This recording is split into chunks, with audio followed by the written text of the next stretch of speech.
네.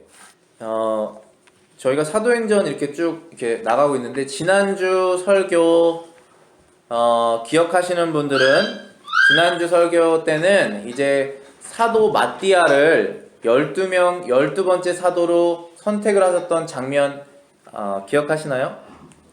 하나님의 나라가 점점점 퍼져나가야 되는데, 그거를 예수님의 제자들이 했었어야 됐거든요. 근데 가룟 유다가 예수님을 팔고 배반하여서 그 죄책감으로 스스로 목숨을 끊고 그 제자들을 12명의 숫자에서 빠져버리게 되었죠.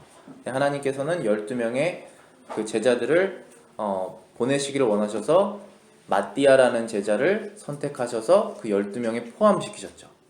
그래서 하나님의 나라가 계속적으로 퍼져나가야 된다는 것을 우리 지난주 말씀으로 배웠습니다.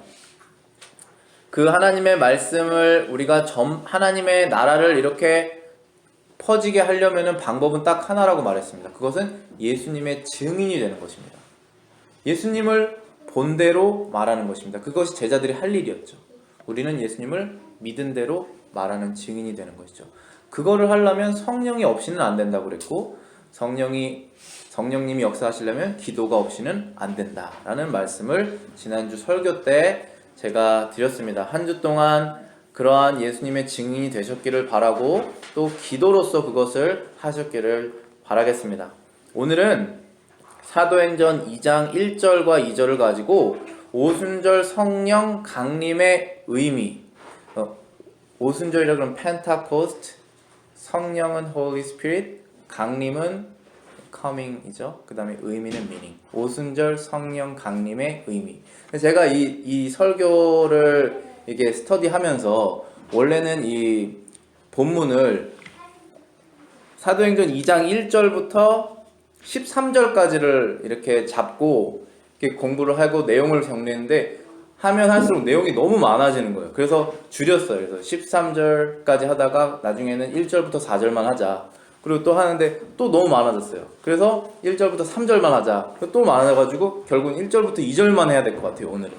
그래서 이 사건이 아주 중요하고 또 엄청난 많은 미스언더스탠딩이 있어요. 오해가 진짜 많은 구절이에요. 그래서 제가 좀 잘 풀어드리려고 해요. 하나님의 은혜를 구해서 그렇게 해보겠습니다. 성경을 올바로 아는 것이 정말 중요해요. 왜냐하면 우리는 우리 마음대로 살아가잖아요. 우리 뜻대로 살잖아요. 그렇죠? 우리 뜻대로 살아가지 않는 것이 없어요. 결정을 하고 그걸 하고, 결정을 안 하고 그걸 안 하고, 다 우리의 생각대로 하죠.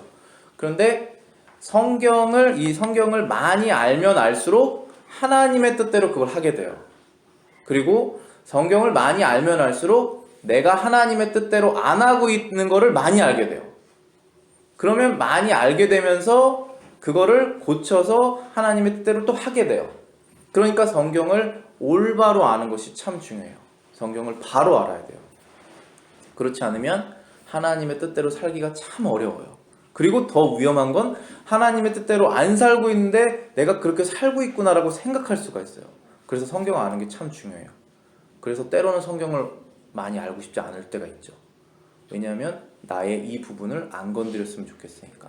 그런 면이 우리 마음속에 다 있어요. 그런데 그렇게 해봤자 나에겐 즐거움이 없어요. 그래서 우리 성령을 받은 사람은 성경을 더 알기를 원해야 되는 거예요. 오늘 이 말씀은 정말 유명한 얘기예요. 그래서 교회 다니는 사람은 대부분 다 알아요. 이 오순절 성령 강림하신 게 뭔지 다 알아요. 그런데 말씀드린 것처럼 오해가 진짜 많은 구절이에요, 이 구절이. 그래서 제가 특별히 준비를 많이 하려고 했습니다. 오늘 이 사건을 알려면은 일단은 두 가지를 알아야 되는데, 성령님께서 왜 오순절에 오셨는지를 알아야 되고, 그 다음에 성령님께서 오실 때 왜 강한 바람 같은 소리와 불 같은 그런 것을 내시면서 왔는지 그거를 알아야 됩니다. 그 두 가지를 알아야지 이 사건의 의미를 알 수가 있습니다. 첫 번째는 성령님께서 오순절에 오셨다는 것을 우리가 함께 생각을 해보길 원하는데요. 그래서 이 오순절이라는 거, 오순절에 성령님이 오시는 것을 교회의 생일과 같은 날이다라고 해석을 하는 경우가 있어요. 교회는 하나님을 믿는 사람은 그 전부터 있었지만 신약 교회가 생긴 그때가 그때 시작점이 이때다라고 그렇게 생각하는 점이 많이 있습니다. 성령님께서 이 땅에 내리시는데 그때 오순절에 오시는 그 사건을 말하는 것이죠. 오늘 본문 1절을 한번 다시 읽어보겠습니다. 1절에 오순절 날이 이미 이름에 저희가 다 같이 한 곳에 모였더니 라고 했습니다. 오순절이라는 날이 이제 왔습니다. 그리고 제자들이 한 곳에 모여 있었죠. 예수님의 제자들은 성령을 기다리고 있었습니다. 성령이 무엇이냐 하면은 우리가 하나님을 믿는다고 하면은 하나님의 삼위일체라는 말 들어보셨죠? 우리 당연히 다 알고 있는 내용이지만 삼위일체, 삼위일체다 그러면은 세 분이 한 분의 하나님이다라는 그런 뜻이에요. 그렇죠? 그러면은 거기에는 아버지와 아들과 성령이 있으시는 거죠.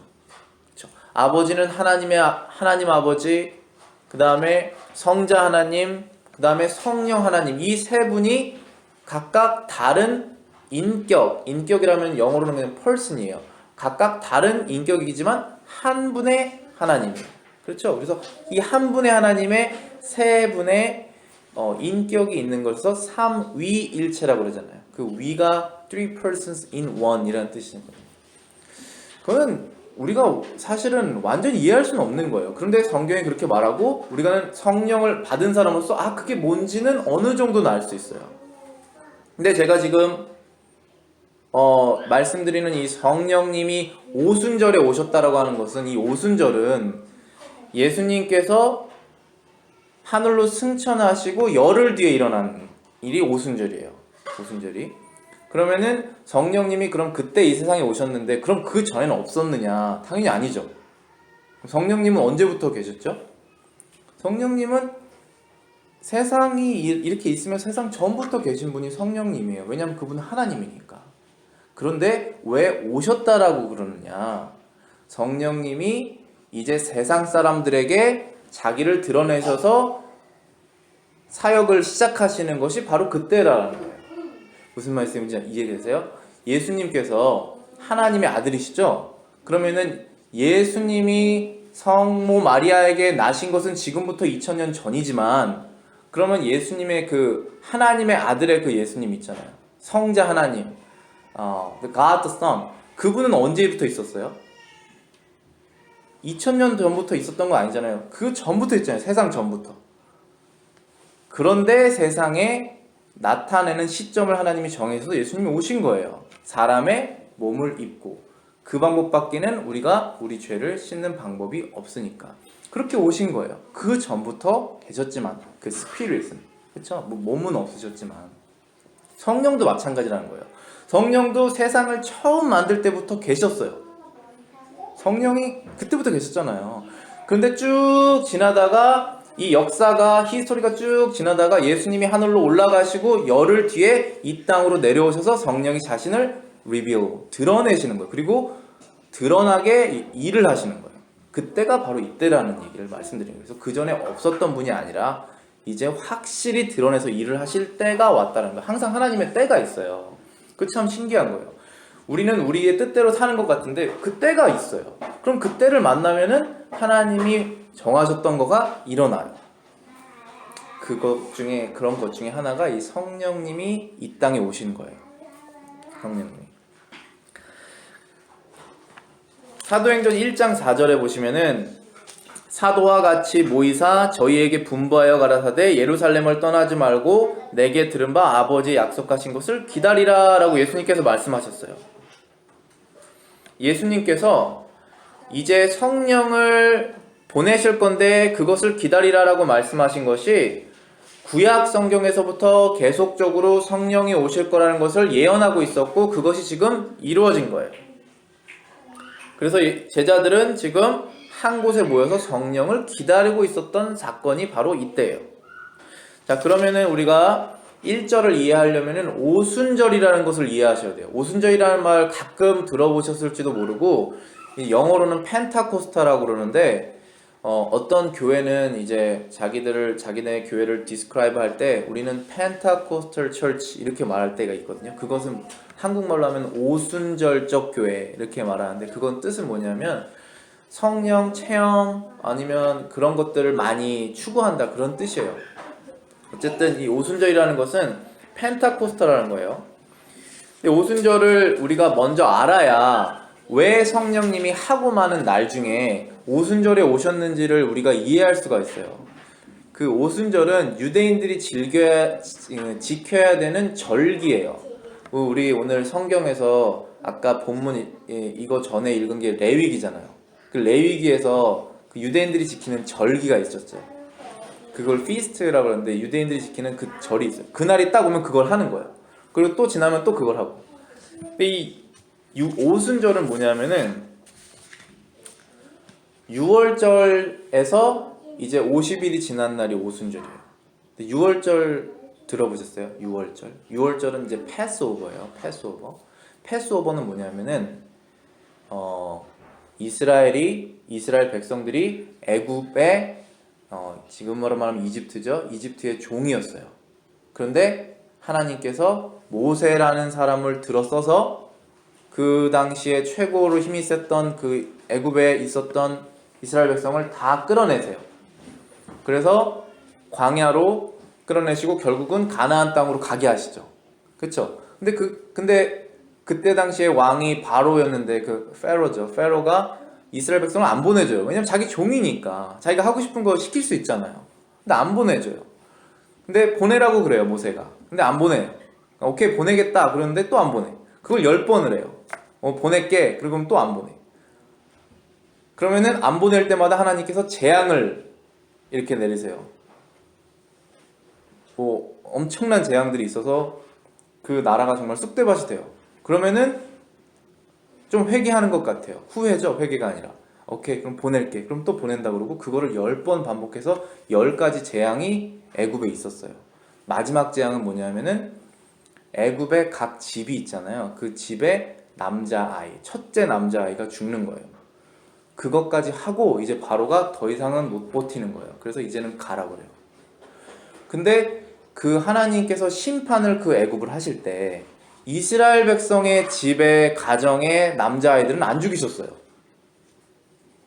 그래서 그 하나님의 심판의 영이 그 집을 넘어서요. 이렇게 여기 애굽의 집은 심판하시고 그 다음 집이 이스라엘 집이면 넘어서요. 그걸 패스오버라고 그러는 거예요. 그걸 유월절이에요. 그게 그때 이스라엘 백성들이 양을 잡죠. 양을 잡아서 그 피를 문에다가 이렇게 바르면 그 하나님의 심판의 영이 그 집을 넘어서죠. 근데 그 양의 피를 바르는 게 무슨 의미가 있겠어요? 그쵸? 그 양의 피가 무슨 힘이 있겠어요? 그냥 양은 양인데 우리가 동물 죽여서 잡아먹으면 피가 나오잖아요. 그 피가 무슨 힘이 있겠어요? 그것은 예수님을 말하는 거예요. 그렇게 하면은 내가 구원을 얻는다고 하는 그 믿음으로 그걸 한 거예요.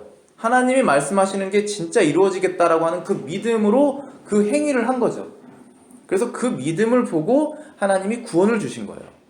그게 패스오버예요. 그래서 이스라엘 백성은 한 명도 죽지 않고 애굽의 각 집의 첫째 아기 아니면은 뭐 티네이지 어쨌든 firstborn male child가 죽었어요. 그러니까 이 나라 전체가 다 초상집인 거예요. 다 죽었으니까. 그런 상태에서 이스라엘이 빠져나왔어요. 제발 가라고 그래요. 이제는 제발 가라고. 그게 6월절이에요. 그리고 6월절 다음 날이 초실절이라고 하는 거고 그 초실절의 50일 뒤가 오순절이에요. 그게 오순절. 근데 성령님이 그때 오신 거예요. 그 절기를 매년 지켜요. 이거를 딱딱딱딱 1년마다. 그럼 내년엔 또 지켜 이렇게. 그런데 그 중에 여러 가지 절기 중에 오순절에 성령님이 오시는 것을 결정하시고 오셨다라는 거예요. 그러니까 분명히 오순절의 의미가 있다라는 것이죠. 6월절의 의미가 있듯이 6월절은 무슨 의미가 있어요? 예수 그리스도의 피의 힘을 믿으면 구원을 얻는다고 하는 의미가 있는 거잖아요. 그런 것처럼 오순절에도 의미가 있다. 그렇기 때문에 오순절을 알아야 된다고 제가 말씀을 드린 거예요. 1절을 이해하려면 주보에 제가 이렇게 써놨는데요. 주보 뒷면에 보시면은 제가 설교하는 그 내용이 있습니다. 인용하는 구절들도 있고요.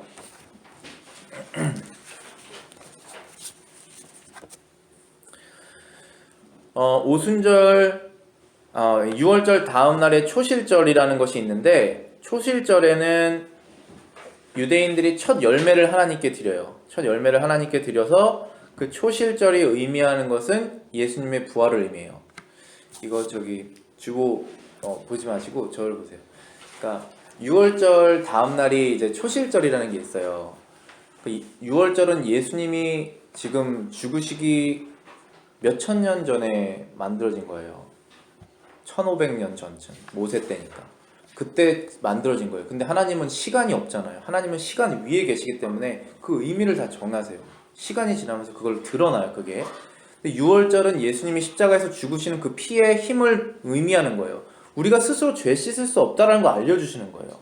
나의 사랑하는 아들이 그 가치가 너의 죄를 씻을 거다고 하시는 거예요. 그걸 믿으면 구원을 주신다는 거예요.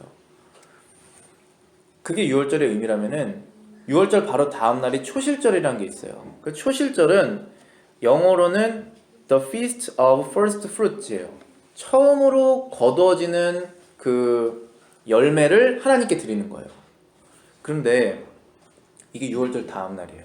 근데 6월절이 토요일이고 다음 날이 일요일이잖아요. 주일이잖아요. 근데 예수님이 6월절에 돌아가셨거든요. 6월절 전날 금요일날 돌아가시고 십자가에서 그 다음에 3일 뒤인 주일날 부활하셨죠. 근데 예수님을 First Fruit이라고 부르는 거 아세요?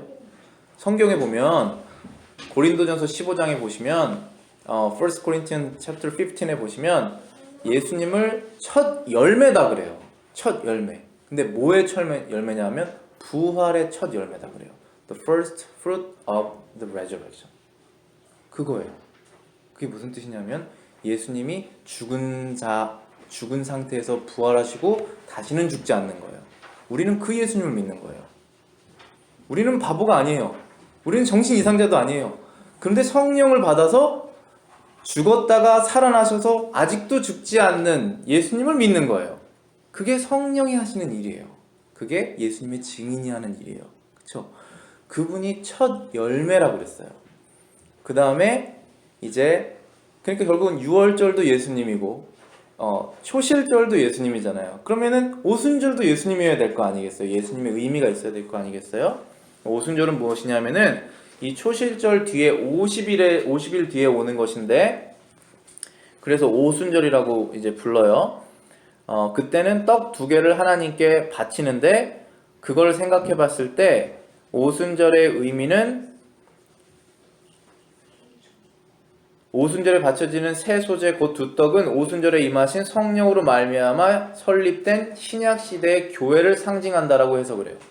이제 신약 시대 때는 유대인들의 하나님에서 하나님이 벗어나셔서 전 세계 사람들이 다 하나님을 믿게 돼요. 예수 그리스도의 믿음을 통해서. 그래서 우리는 유대인이 아니잖아요. 근데 우리한테까지 그 믿음이 전해진 거예요. 누구로부터 전해졌어요? 미국이나 영국이나 호주의 그런 선교사로부터 전해졌잖아요. 그럼 그들은 누구로부터 복음을 받았어요? 그리스 사람이나 아니면 터키 사람으로부터 받았을 거 아니에요. 그 사람들은 유대인으로부터 다 받았고, 그 복음이 계속 전해져서 우리한테까지 오는 거예요. 지금도 전해지고 있고, 전 세계 사람들이 이제 하나님을 아버지라고 믿고 예수 그리스도를 자기의 구주로 믿는 일들이 벌어지기 시작하는 거예요. 그래서 이제 초실절이 첫 하나의 열매라면은 오순절은 더 많은 신학교의 열매다. 그거를 예수님이 하시는데 예수님의 성령으로 하신다는 거예요. 왜냐하면 예수님은 부활하시고 40일 동안 제자들에 나타나시고 어디로 가셨어요? 하늘로 가셨잖아요. 그럼 우리는 예수님하고 직접적인 컨택이 없는 것처럼 느껴지잖아요. 그렇지 않다라는 거예요. 예수님께서 내가 성령을 보낼 거다. 열흘 뒤에. 그러면 그걸 받으면 나와 늘 함께 있을 것이다. 세상 끝날까지 너와 함께 있겠다. 임마누엘이잖아요. 그거를 하신다는 거예요. 뭐를 통해서? 성령을 통해서. 그걸 언제 하셨냐? 오순절에 그걸 하셨다는 거예요. 더 많은 열매를 드리는 그때. 하나님께 제사를 더 많은 걸 드릴 때 그때 하셨다. 그래서 아마도 오순절에 성령님이 오시지 않았을까. 그것이 신약교회의 시작이기 때문에 그런 걸 신약교회의 시작을 의미하는 것이기 때문에 그러지 않았을까라는 거예요. 그래서 오순절을 교회 신약교회의 생일이다라고 그냥 이렇게 생일이다라고 생각을 하는 해석이 많이 있어요. 오순절이 그때부터 전 세계 교회로 퍼져나가니까. 그래서 주보에 보시면 예레미야 31장 있습니다. 예레미야 31장 33절 말씀에는 하나님께서 이렇게 말씀하세요.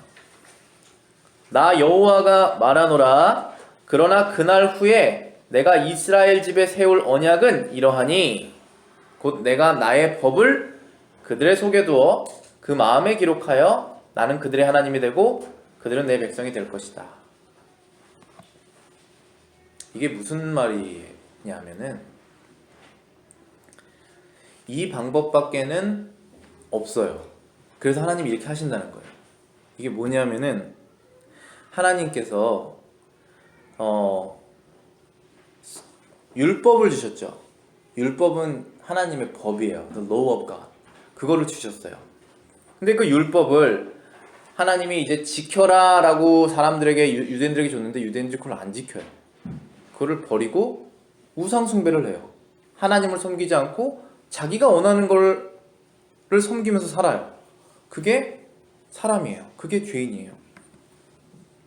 그런데 하나님께서 이제는 이 율법을 내가 모세에게 이 십계명을 돌판에 새겨서 줬지만 너네들이 그거를 안 지키고 버리기 때문에 늘 틈만 나면 하나님을 버리고 가기 때문에 이제는 절대로 너희들이 나를 버리지 못하게 하겠다라는 거예요. 근데 그게 진짜 은혜예요. 우리가 하나님을 버리면 그때부터 은혜롭지 못하잖아요, 삶이. 근데 버리고자 하는 그러한 마음이 늘 있잖아요. 그래서 하나님께서 이제는 내가 너희들 마음속에 하나님의 법을 새겨 넣겠다. 그래서 이제는 그 십계명이 돌판에 있지 않고 너희들 마음속에 있겠다. 근데 그거를 하나님의 영으로 하겠다. 성령이 오셔서 이제 이 하나님의 말씀을 우리 마음속에 넣겠다라는 거예요. 그래서 그때부터는 버리지 못해요. 그것을 이루시겠다라고 하신 게 예레미야 31장 33절의 말씀이에요. 그래서 또 이제 성령님께서 이 오순절에 오신 것을 다른 해석으로 어떻게 해석하냐면은 모세가 시내산에서 이 십계명을 받잖아요. 그 십계명을 받을 때가 계산을 해보면은 유대인들이 유월절을 치른 50일 후래요. 계산해보면. 그러니까 그게 무슨 뜻이냐면은 예전에는 하나님께서 율법을 새겨서 유대인들에게 주었던 그 시내산에서 모세가 율법을 받았거든요. 그렇게 받았던 거를 이제는 새로운 방식으로 율법을 주겠다는 거예요. 왜냐하면 율법을 주면은 버리고 가니까 이젠 율법을 주지 않고 마음에 새긴다는 거예요. 그래서 자기가 가는 데마다 율법이 있는 거예요. 버리지 못하고 하나님을 사랑하는 마음이 계속 따라다니는 거예요. 그래서 못 버려요. 그게 동행이죠. 그게 체험이고 그게 영적인 예수님하고 동행이에요. 그게 성령이 계시니까 할 수 있는 일이라는 거죠. 그거를 하시기 위해서 오순절에 오신 것이다 라는 해석이 있어요. 오순절에 첫 번째 그때 6월절하고 50일 뒤에 모세에게 십계명을 주신 것처럼 신약 교회가 시작할 때는 오순절에 율법을 주셨던 그때에 이제는 마음속에 율법을 주시기 위해서 성령이 오신 것이다 라는 그런 해석이 있어요. 자, 그러면은 이제 두 번째 2절 말씀 보실게요. 호련히 하늘로부터 급하고 강한 바람 같은 소리가 있어 저희 앉은 온 집에 가득하며 라고 돼 있죠. 성령님께서 지금 제자들에게 내릴 때 이 2절 9절에 뭐라고 했냐면 호련히 하늘로부터 급하고 강한 바람 같은 소리가 있어 저희 앉은 온 집에 가득하였다 라고 그렇게 돼 있어요. 제자들이 성령을 기다렸는데 그때에 호련이라고 했어요. 호련이라는 것은 suddenly, 갑자기라는 뜻이에요. 제자들이 성령님 오는 것을 기다리고 있었지만 언제 올지는 몰랐어요. 그런데 오순절에 온다고 말씀 안 하셨거든요. 곧 온다고 했지만 10일 뒤에 온다고 말씀 안 하셨거든요. 근데 그때 오순절이 되자마자 갑자기 이제 나타나신 거예요. 그래서 포리언이라고 돼 있죠. 그 다음에 바람 같은 소리가 있다라고 하는 것도 참 중요한 구절이에요. 왜냐하면 이 제자들이 성령님이 오는 것을 기다리고 있었지만 어떠한 방법으로 오는지도 몰랐고 그전에는 성령을 받아본 적이 없었기 때문에 이게 성령이 온 건지 아닌지 모를 수가 있죠. 그래서 객관적으로 거기 있는 모든 사람들이 이것은 하나님이 보내신 성령인 것을 다 알 수 있도록 소리를 내신 거예요. 제가 아이들한테 쉽게 설명했지만 제가 몸이 있으니까 이렇게 소리가 바람을 낼 수 있잖아요. 근데 성령님은 몸이 없으시니까 성령님이 왔다고 해서 이렇게 왔다고 해서 바람이 오진 않잖아요. 물체가 있어야지 바람이 오는 거잖아요. 성령은 몸이 없으시잖아요. 근데 성령이 왔다고 왜 바람이 오겠어요? 성령이 빨리 급하게 왔다고 하늘에서 바람이 샥 오겠어요? 그렇지 않잖아요. 바람을 내신 거예요. 아무런 바람을 낼 수 없는 물체가 없지만 바람을 내신 거라고요. 근데 바람을 왜 내셨냐 하면은 거기 있는 사람들이 다 알기 위해서 바람을 내신 거예요. 바람 소리를 듣고 그걸 알으라고. 그런 것은 이런 사건을 뭐라고 그러냐면 슈퍼내추럴이라고 그러죠. 초월적인 사건이에요.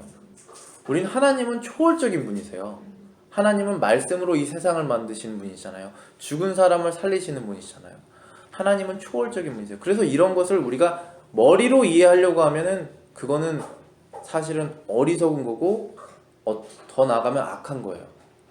그리고 교만한 거예요. 왜냐하면 하나님은 저기에 초월적인 분이신데 우리가 그거를 내 머리로 이해한다. 그리고 내가 머리로 이해되지 않는 것은 아니라고 말한다. 그것은 사실 말이 안 되는 거예요. 그래서 이런 것은 우리가 믿음으로 영으로 이해하는 거죠. 그래서 고린도전서 2장 13절 14절 이 주보에 있어요. 한번 보실게요. 우리가 이것을 말하거니와 사람의 지혜가 가르친 말로 아니하고 오직 성령께서 가르치신 것으로 하니 영적인 일은 영적인 것으로 분별하느니라. 육에 속한 사람은 하나님의 성령의 일들을 받지 아니하니 이는 그것들이 그에게는 어리석게 보임이요 또 그는 그것들을 알 수도 없나니 그러한 일은 영적으로 분별되기 때문이니라. 하나님의 일은 영적인 거예요. 그래서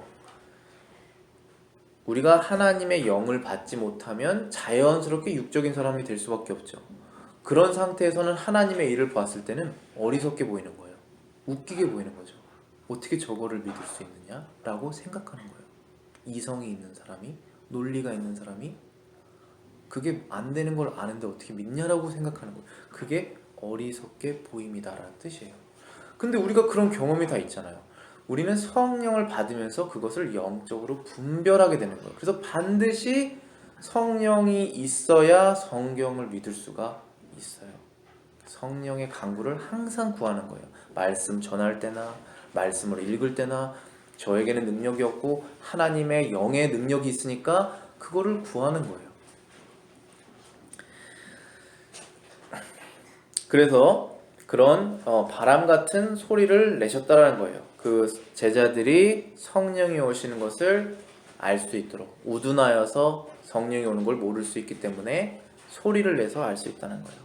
자, 그러면은 성령님께서 여러 가지 소리를 내실 수 있지만 왜 바람이라고 하는 특별한 소리를 선택하셔서 내셨을까요? 우리가 좀 더 깊게 생각해 보면은 성령님이 무슨 소리를 다 내실 수 있는 것이라고 하면 다른 여러 가지 소리가 있을 수 있는데 왜 바람 소리를 내셨을까라고 하는 그 해석을 한다면은 영어 성경에서는 한국 성경에는 바람 같은이라고 말했고 영어 성경에서는 as if라고 돼 있어요. 그것은 바람 같은이라는 뜻이지 바람은 아니라는 것이죠.